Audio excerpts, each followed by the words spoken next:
Hello and welcome to episode 9 of the history of BBC Micro typing games, and as I'm sure you've already worked out, this episode is all about Christmas typing games. I've got 4 games from 3 magazines to look at spanning 1983 to 1986. As always, I'll try to determine if it was really worth the time it took to type these games in, and I'll also be highlighting any interesting content from the magazines. This time around though, I'll be focusing almost entirely on Christmas related content, so join me as I unwrap these magazines and see what festive gifts lie within. I'm beginning this episode with issue number 42 of Home Computing Weekly, covering the period of December the 20th, 1983 to January the 2nd, 1984. And although this is Home Computing Weekly, this is actually a 2-week Christmas special. It does have more pages than the normal issue of the magazine, but not quite as many as 2. Straight away we can see a festive theme to the cover of this magazine. We've got holly and robins at the top and also a picture of Santa there saying free gifts, and the free gifts are 1,000 tape head cleaners from Richard Shepherd to give away. Exciting. It also says type in and have fun with 10 seasonal games for the Spectrum, BBC, Auric Dragon, Texas, VIC-20 and Commodore 64, so they've certainly gone to town with the festive content in this one.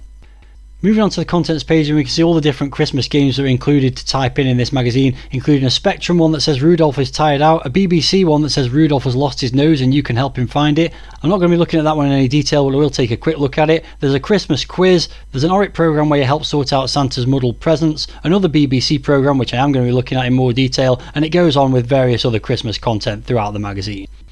There's also a nice editorial on this one with the headline, A Happy Christmas to You, and a nice picture of Santa in a chimney, and it says it's our first Christmas at Home Computing Weekly and we've put together a special seasonal issue. We hope you have fun with the games inside. We'd like to wish all of you a very happy Christmas as well as an enjoyable and successful new year.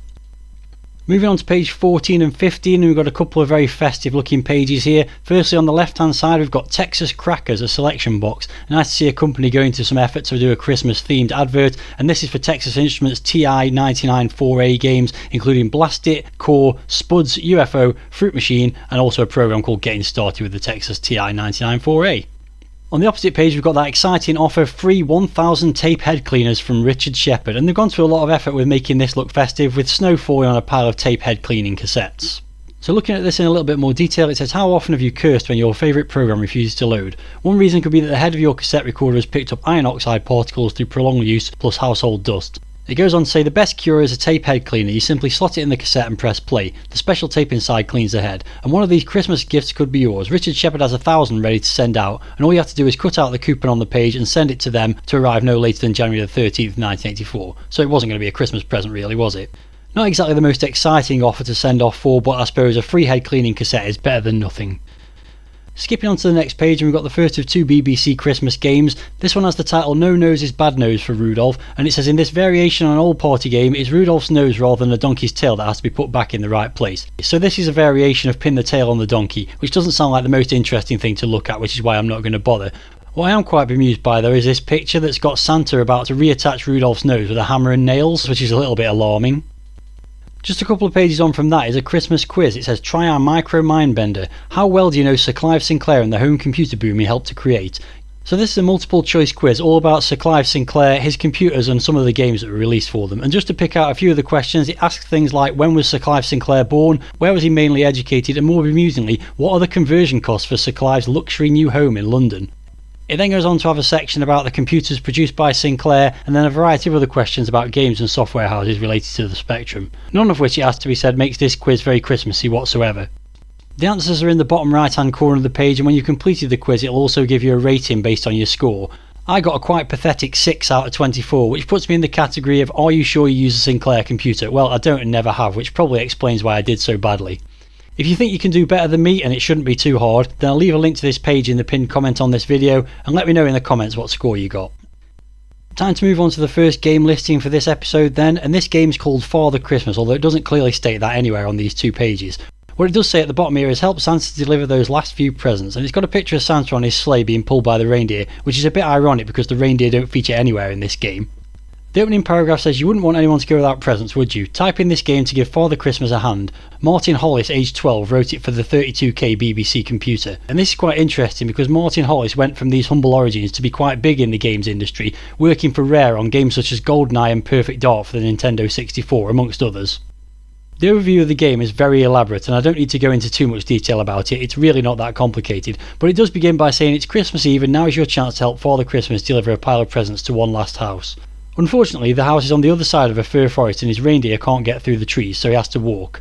He's so tired by now that he can only carry one present at a time and has to make endless journeys through this forest to deliver his presents. There are several helpful box outs on the page explaining how the program works, a list of all the main procedures that are used within it, and also a list of all the variables.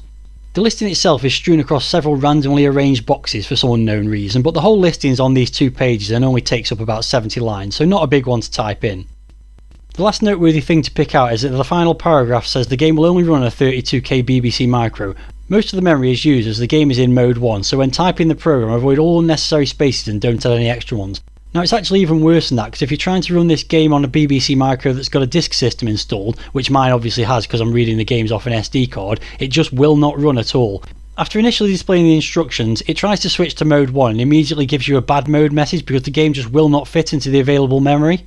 I'm not entirely sure why this relatively small program won't fit into memory, when much bigger ones that we've seen that run in mode 1 do, but I think it might be something to do with this massive 2-dimensional array that's declared right at the beginning of the program here. I think that's used to hold the positions of all the trees on the screen, and I can't see anything else in the program that's particularly demanding that means it would use up all the available memory. I tried to trim down the listing by removing the instructions and the introductory music, but it was to no avail. I just could not get it to run on my BBC Micro, so for that reason I'm going to be playing this one through emulation. The game begins with a pretty simplistic page of instructions rendered in mode 7, saying you have to go through the woods to the door of the house to deliver your Christmas presents. If you crash into a tree, you turn into a shrub which blocks your path and also lose a life. You also lose a life when your bonus runs out, and if you succeed you then have to deliver 2 presents returning to the start on foot to collect the next one. What it doesn't mention is that as the levels progress you have to deliver more and more presents, and the number of trees in the forest increases, making it more difficult to navigate. It's got the slightly unusual keyboard controls of S and X for up and down, and greater than and less than for left and right, and it then finally asks you if you want sound in the game or not, and if you choose yes, which obviously I was going to do, you're given a slightly off-key rendition of We Wish You a Merry Christmas before the game begins. When the game begins, a fairly sparse forest of trees is drawn on the screen at random, with a house in the top left corner and your player character in the bottom right. You have to make your way through the forest without hitting any of the trees and deliver the present to the house. For the first level that's all you have to do. You'll get a score for delivering the present and the game restarts with you in the bottom right corner.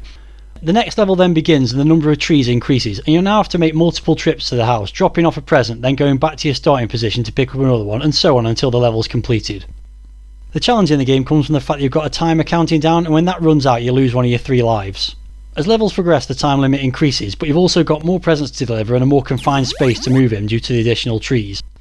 As the instructions mentioned, if you do crash into a tree you lose a life and also leave a shrub behind which may block your path through the forest.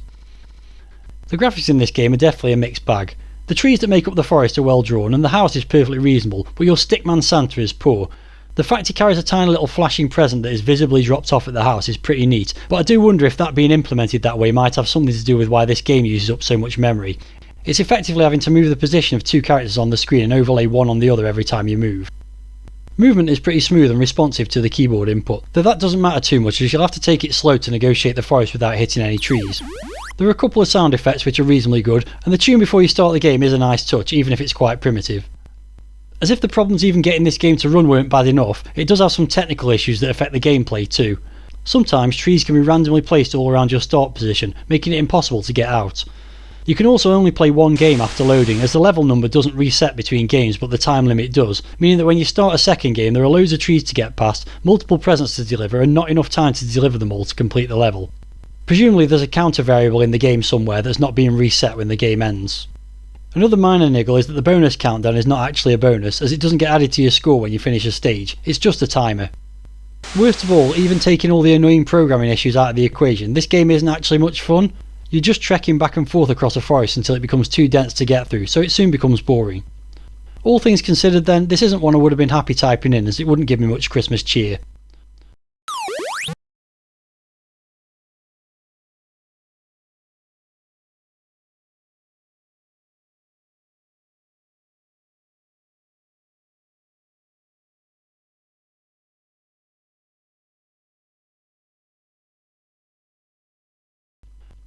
I'm now moving on to the first of 2 Christmas editions of the Micro User, both of which are PDF scans that I've downloaded from my usual source, which I'll put in the pinned comment.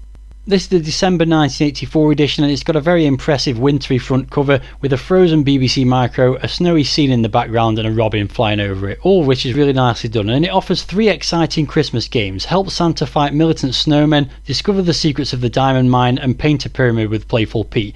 Now the reality is only the first of those is actually a Christmas theme game, and that's the one I'm going to be looking at from this magazine. The other rather curious thing mentioned on the front cover in the bottom right corner is how to build your own foot-operated joystick, which I have no interest in finding out more about. Delving inside the magazine, and the first interesting thing I came across that's Christmas related is this double-page advert from Acornsoft, your Christmas Day Programme Guide. Now this is obviously not about television programmes, but programmes that Acornsoft has available to buy for your BBC Micro, although it does list them in the style of a television schedule. At the bottom of the page it says Acornsoft announced tidings of great joy for both BBC Micro and Electron owners. 8 brand new programmes for Christmas. Each one makes an ideal stocking filler. Of the 8 programmes featured, the majority are games, and the one that really stands out of course is Elite, which had been released a couple of months previous. A superb 3-dimensional graphics game that's light years ahead of any other, it says. You're a space trader who roams the universe making your living from buying and selling cargo in your Cobra spacecraft. On your travels you'll encounter aggressors who are eager to put an end to your dealings. Be warned, only the fittest will survive. The other games mentioned are Firebug, Maze, Crazy Tracer and Go, and if you weren't interested in games, then there's 3 other programmes advertised: Watch Your Weight, which might come in more useful after Christmas, The Complete Cocktail Maker, which would come in useful for those Christmas parties, and Paul Daniels' Magic Show. Stun and amaze your friends with your astounding feats of magic. This programme contains 10 tricks to be performed by or with your BBC Micro or Electron. Not something I ever came across, but I can only imagine that was fun for about 10 minutes. Continuing on the subject of Acornsoft and Elite, on page 27 there's a news article entitled Elite Poised for 100,000 Christmas, and it says Acornsoft predicts its new cult spaceflight simulation game for the BBC Micro will have sold more than 100,000 copies by the new year. This would make it the firm's most successful programme ever, with sales more than double those of any previous Acornsoft game. The company bases its claim on the fact that Elite sold 13,000 copies in the first 2 weeks following its launch to become the country's 5th best-selling game at the beginning of October. And Acornsoft managing director David Johnson Davis said the tremendous success of Elite proves that, contrary to predictions from other home software companies, the games market is very much alive. It also proves the consumer is more sophisticated now and is prepared to pay the higher price of really good, innovative games. I think that proved to be a pretty sound prediction from Acornsoft, and I don't know which home software companies were predicting that the games market was on its way out in 1984, but I think the last 4 decades proves they were very, very wrong. Moving on to page 85, we have a Christmas themed programme, Christmas Carol, by the excellently named Roland Wadelove, who says, after racking my brains trying to think of an original Christmas programme, I came up with Christmas Carol. It simply wishes everyone a Merry Christmas to the accompaniment of a few festive tunes. He goes on to say, you may be wondering where the originality is in that. Well, it's not what it does, but how it does it. The programme demonstrates the use of interrupts by playing carols while text is printed in various directions with various degrees of rotation. It goes on to give lots of detail about how the BBC Micro uses interrupts, and I'm not going to go into that detail myself, but then says the machine code music routine in Christmas Carol is called 50 times a second, coincident with the start of vertical synchronization of the screen display. So basically this has got a machine code routine in it that's playing Christmas carols. And if we skip on a couple of pages, you can see the listing, which takes up just 1 page and 134 lines. And the 4 Christmas carols included A Silent Night, We Three Kings, Jingle Bells and Away in a Manger. You can also see the aforementioned machine code routine here in Proc Assemble. I've now moved on to page 111 and this very festive advert for several games from Icon Software, and the reason for that is the main game they're advertising is Merry Christmas Santa, described by them as high-res full-colour arcade action as Santa delivers presents on Christmas Eve. Avoid hostile snowmen, flying snowballs, slippery roofs and icicles whilst devouring as much cake, pudding and sherry as possible on the way. But be careful Santa doesn't get too tipsy, as who knows what might happen. The game was available for the 48K Spectrum, BBC and Electron, and based on the screenshot shown on the right hand side of the advert, it looks like a platform game. You can also see a very rosy-faced Santa here with a glass of sherry in one hand and a slice of Christmas cake in the other. Let's now take a look at the featured game from this magazine, and we can see that Santa takes on the militant snowmen in Snow Vaders. And we're being visited by the programmer of Christmas Past here, because this game, just like the last one, is by Martin Hollis. Let's hope his second attempt at a Christmas typing game for the BBC Micro is a little bit more fun than the first one, eh? The left hand side of this double page spread shows a very angry looking snowman about to sling a snowball at a very worried looking Santa on the right hand side. And the introduction to the game says, in this seasonal version of the classic arcade game Santa Claus has many problems. A group of militant snowmen have persuaded some of Santa's toys and other Christmas related objects to form a band of snow vaders to stop Santa from making his usual deliveries on Christmas Eve. It then goes on to describe the game in more detail than is probably necessary, including a scoring table, before going on to say that the game includes a high score table and some good sound effects, plus a suitable jingle. Part of the program is in machine code which improves the playing speed, making this game a good rival for some of the professional versions. I'll be the judge of that. It also says if you want to check your program on the higher levels, add this line which enables shift through pressed at any time while the game is being played and instantly moves you onto the next screen. So effectively this is a kind of cheat mode. Like most micro-user listings, there's detailed coverage of the program structure that begins on the right hand page with a box out showing the procedures and arrays, including ones that define the invader graphics for different levels, draw igloos, land and game information, move Santa and his bullets, print and delete snow vaders, and call machine code routines to move the snow vaders. We've also got ones to add points to score, move reindeer, play jingle bells, kill Santa, assemble machine code routines, which is the amusingly named, if you're childish like me, proc ass, and so it goes on with some functions that execute machine code to check the right and left hand positions of the snow vaders, identify which characters are at a specific position, and defining the scores for different levels. There's also arrays for storing snow vaders, spaces to blank out snow vaders, the 6 colours for different levels, X and Y coordinates for Santa's bullet, reindeer leg movement, the high score table, and 500 memory locations for machine code. A couple of pages on there's more box out showing the keys used in the game and also the major variables, and below that the listing begins with a large number of VDU23 definitions, including those for Santa, the snowmen, bullets, igloos and more. Following those definitions, there's a section where a number of those characters are concatenated together, so it looks like we're going to see some pretty big sprites in this one. You then have to jump almost 100 pages on to see the remainder of the listing, which spans 3 pages, so this is a pretty hefty one at almost 350 lines. I've no intention of looking at this in any great detail, but I suppose it's worth taking a quick look at the machine code routine, which is pretty extensive. It starts on line 2550 and continues until just after line 3000, so that's about 50 lines of machine code you've got to type in, which is the most we've seen in any listing so far in this series. So what we've seen from a quick look at the listing is some pretty extensive graphical definitions and a large amount of machine code. That seems like it should make for quite a decent game, so let's check it out and see. The game begins with a very nice title screen with snow vaders spelt out in little snowballs and a nice rendition of Jingle Bells in the background. When you've listened to enough of it, you can press space to continue, and then it starts playing again as a basic instructions screen is shown, and once again with snow vaders spelt out at the top in snowballs. It also shows the keyboard controls, which are Z next for left and right and space to fire, and a number of in-game options which include turning sound and music on and off, and also the flash that occurs when you hit an enemy. Pressing spacebar starts the game, but before going any further I should probably warn anyone that suffers from epilepsy that they may want to skip the footage of this game as there's a lot of flashing.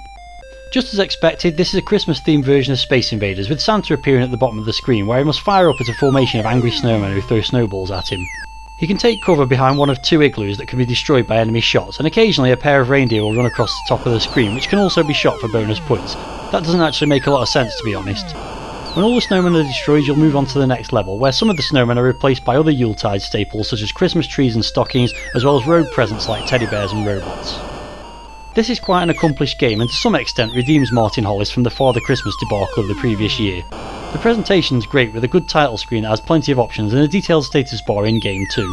The graphics are impressive with large well-drawn sprites and some nice use of colour on the later stages to distinguish between the enemy types. There's also both music and sound effects, which is very unusual for a typing game. You'll probably get tired of hearing Jingle Bells played over and over though, so luckily you have the option to turn it off. Gameplay is the pretty standard Space Invaders style, although on later stages you'll find that some enemies need to be hit more than once to destroy them. There are a couple of quite annoying facets to the game though. Firstly, as you'll have seen by now, the enemies blink on and off every time they move, which is incredibly distracting and may cause problems for anyone that suffers from epilepsy. If your bullet happens to intersect with an enemy as it vanishes, then it will pass through it, which makes it doubly annoying. One of the game options is to switch flashing off, but unfortunately that refers to the red screen flash that occurs when you hit an enemy, which is barely noticeable compared to the flashing sprites. The other annoyance is that when you get hit by a snowball, there's a very tedious death sequence as Santa is covered in snow and a slower dirge-like version of the music is played. In principle this was a fun idea, but it goes on for too long and seriously slows down the game. As the levels progress it does become more difficult, but to be honest this is fairly simple for a Space Invaders variant.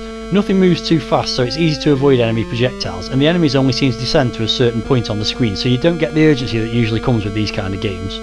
I was able to get to level 6 on my second attempt at the game and rack up a score of over 5,000 points, so once you get to grips with how it works, it's not too challenging. It does have a few flaws, most notably those flashing enemies, but this is still a playable Space Invaders clone and the effort that went into the graphics, sound and presentation was impressive. It does include a high score table, so it could have been a fun challenge for a family to play together on Christmas night, though with around 350 lines of code, it would have needed some dedication to get it typed in before the big day.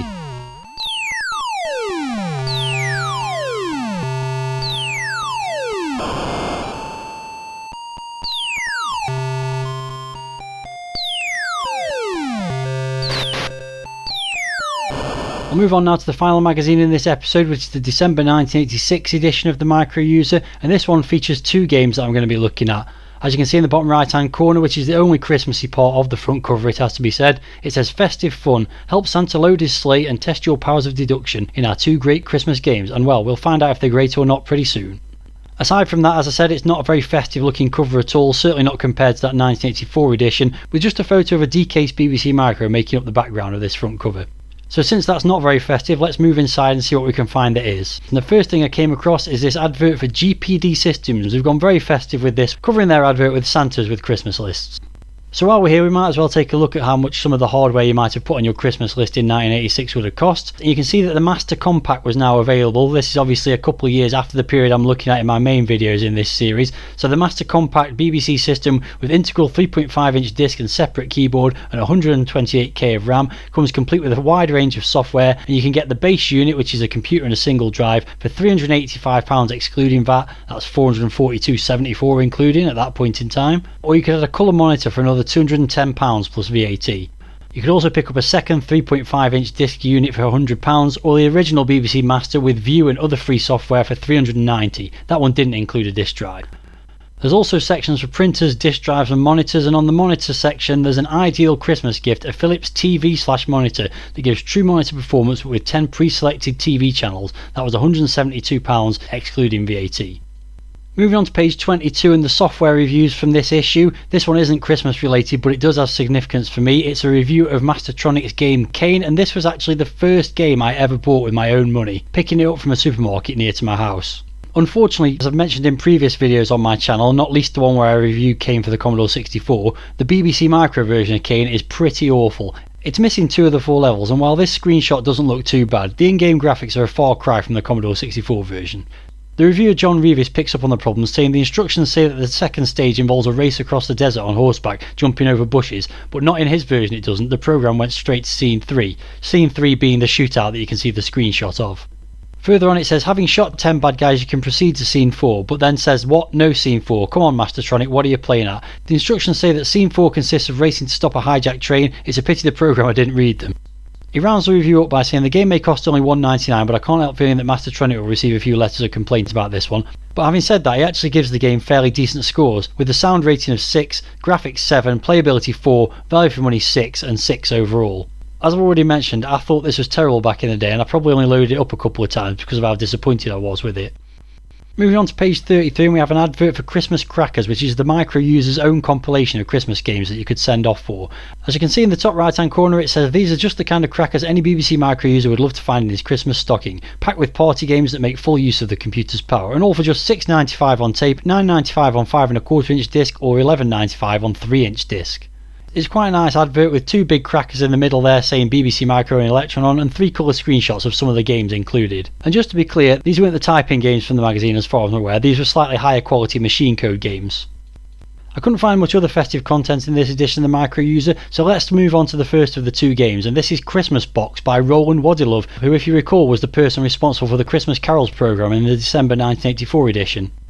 There's a pretty attractive layout to this page with a nice Christmas tree surrounded by presents, and some of those presents have got information about the game in them. There's also a screenshot of the game on the right hand side which looks quite colourful. In terms of what the game's about, it's all detailed in this box on the left hand side, but I'm not going to spoil the surprise now because all that information is also featured in the instructions for the game when it loads up. There's also a couple of box outs covering the procedures and variables used within the game, and then the listing itself starts further through the magazine on page 139. This listing is pretty short, taking up a page and a half with just under 180 lines, and it's all very clearly laid out and easy to read. It doesn't look like too challenging a program to type in either, all being in BASIC. I don't think there's any need to cover it in detail, but there's just a couple of things I want to point out. The first of those is this small box out on the right hand side of the first page, which says this is one of hundreds of programs now available free for downloading on Microlink. I'm not entirely sure what Microlink is, but I'm guessing it's a bulletin board service set up by the Micro User to connect your BBC Micro to and download programs from. And I expect we'll find more out about that as this series progresses into 1985 and 86. The other thing to quickly look at is the main program loop, which takes up a very small amount of space between line 60 and line 190. And as we can see, it executes proc initialize and proc instructions, switches to mode 2, and then repeats a very small amount of procedure calls, firstly setting up the variables on the board before generating the code that you've got to crack in this game. Following that, it simply repeats two procedures: proc input to get your input and proc check to check if your guesses are right, until you're either correct or the number of guesses equals 12, at which point it'll either call proc got it or proc failed and then ask you if you want to play another game. Now obviously there's some clever stuff going on within those procedures, but all the same this seems like a pretty simple listing. Let's now check out the game it creates. As promised, the game begins with some instructions rendered in mode 7, and they say it's Christmas Eve and the presents are under the tree. Can you guess what's in them? There are 7 different types of present numbered 1 to 7 and you have 12 guesses. Press a number to place a present and delete to erase it. Your guess will then be marked. A black peg means that one of the presents is correct and is in the right place, whereas a white peg means that one of the presents is correct but in the wrong place. Does this sound familiar to you yet? After that you can press space to start, and before starting the game you must choose how many different presents could appear in the box, from 4 to 7, with the higher number resulting in a more difficult puzzle to solve. Once you've done that, the game begins, and if you hadn't worked it out yet, this is a festive themed version of the classic tabletop code breaking game Mastermind, which I'm sure many people received as a Christmas gift throughout the 70s and 80s. You must guess the correct combination of 5 presents by entering the numbers that correspond with the images at the bottom of the screen. Upon entering a combination of 5 items, you'll receive feedback on how close your guess is, with a black peg meaning you have an item in the right place and a white one signifying the correct item but in the wrong place. Through a process of deduction or trial and error, you must work out the correct sequence of presents within 12 guesses to win the game. It's a nice variation of the classic game, with colourful Mode 2 graphics to represent the different gifts, and some multicoloured characters at the bottom of the grid to denote the wrapped presents. At first I thought these gave some clues as to what was contained within them, with 2 of the same coloured gifts suggesting the same item appeared in the lineup twice, but that didn't turn out to be the case. There's not much sound in the game, with just simple beeps when you choose an item and more when you win or lose the game. It's a shame the programmer didn't include some Christmas music for successfully cracking the code, especially as this program from a few years earlier contained several carols, but this is something that could be added if you were keen enough. There's not really much more to say about this. It's a decent enough implementation of the tabletop game that removes the need for a second human player and will test your brain power even on the lowest difficulty level. I managed to win it on the 4 or 5 item levels, but with 7 it was too much for me, and I do think there's an element of luck involved by picking a good combination early on. If you enjoy a mental challenge, then this is a timeless game that's just as engaging now as it was back then, and as long as you knew what you were getting, then the listing's quite simple and short enough to have been worth the effort.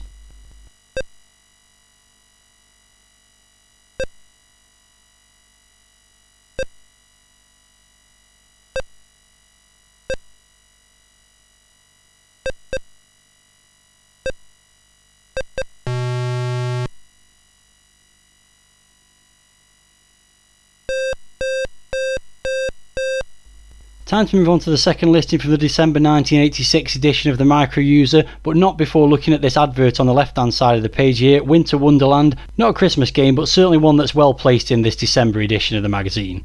Winter Wonderland is a medallion graphic adventure from the producers of the graphic adventure creator, it says there, and the overview of the game is placed on 2 big snowballs, saying breaking through dense cloud cover you're relieved to see a dazzling white snowfield spread below you. Desperately preparing for a crash landing, you're distracted by the glint of sunlight on glass, a building. Could this be the lost civilization? Your attention, however, was drawn back to the ground hurtling towards you. So that's an interesting sounding adventure game. Wouldn't have been something I'd have ever played because I'm not a big fan of text adventures, but certainly, as I said, a well designed and well placed advert for this Christmas edition of the magazine. Onto the typing game then. This was described as the game of the month. It's Santa's Sleigh, with a very weird picture, it has to be said. You've got a very sort of cloudy looking Santa sat in his sleigh with a big spider dangling in front of him, a load of presents stacked up on various shelves, and also a picture of Rudolph on the left hand side there that says Love Rudolph on it. So yeah, a bit weird and not very well drawn, but nevertheless it's a pretty colourful page with snowflakes in the background as well. It's got an overview of the game on the left hand side, which again I'm not going to cover because the instructions cover that pretty well when we look at the game. It's also got a box out with the controls in, which are left and right, Z and X, and return to thrust, and also a list of some of the variables used in the listing. I suspect there should be a screenshot of it on the right hand side there, because that's a very big open space otherwise, and there was a screenshot in a similar position on the other listing in this magazine, so maybe they forgot to put that on there, but regardless, let's move on to the full listing, which starts on page 135. Here we have the listing then, and it spans 2.5 pages with just under 250 lines.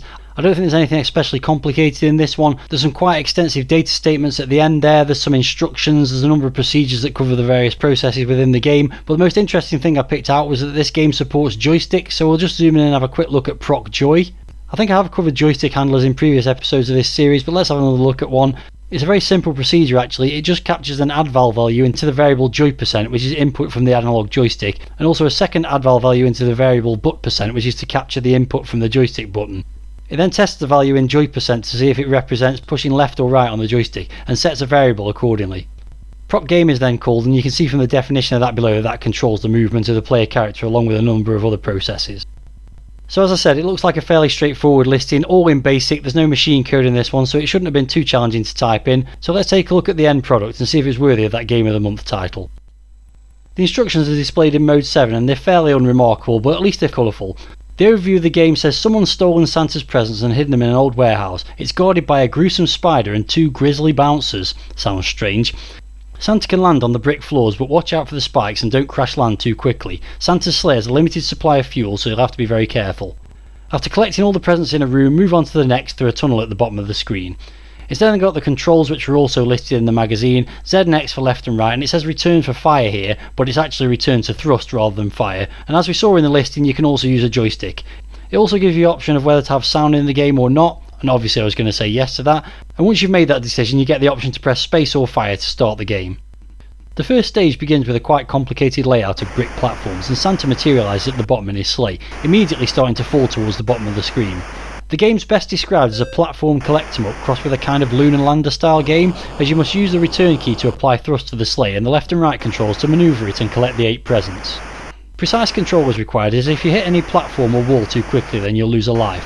You also have to be wary of how much fuel you're using, as if it runs out that'll also cost you a life, as will hitting any of the red spikes. The status panel at the bottom of the screen shows your score, lives, remaining fuel and which stage you're on. You score 100 points for each gift collected, and once all 8 have been recovered you complete the level by exiting through the gap at the bottom, and any remaining fuel will be converted to a bonus and added to your score. You then move on to the next level, which adds a new hazard in the form of a huge spider that moves up and down in the centre of the screen.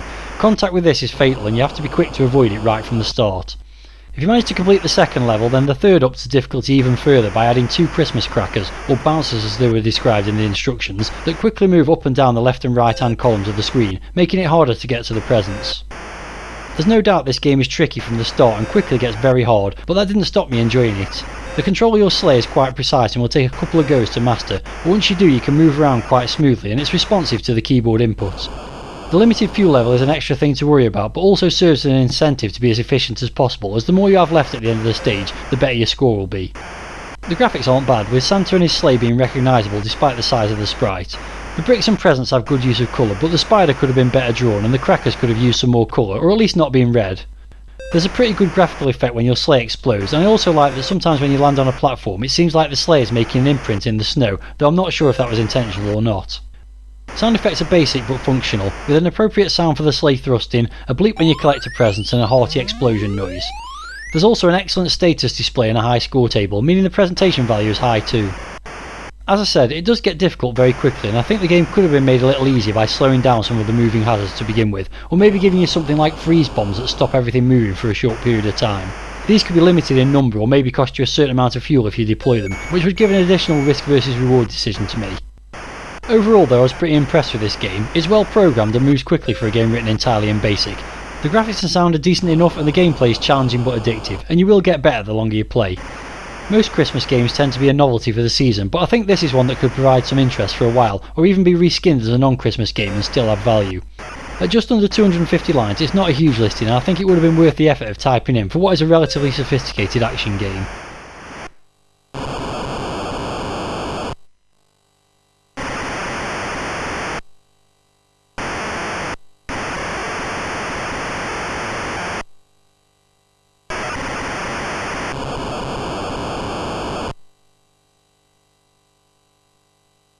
That brings this festive edition of the history of BBC Micro typing games to an end, and I think that was a fairly interesting collection of magazines and games from the Christmas periods of 1983 to 86. The only poor game this time was 1983's Father Christmas, and a lot of that was due to the technical issues.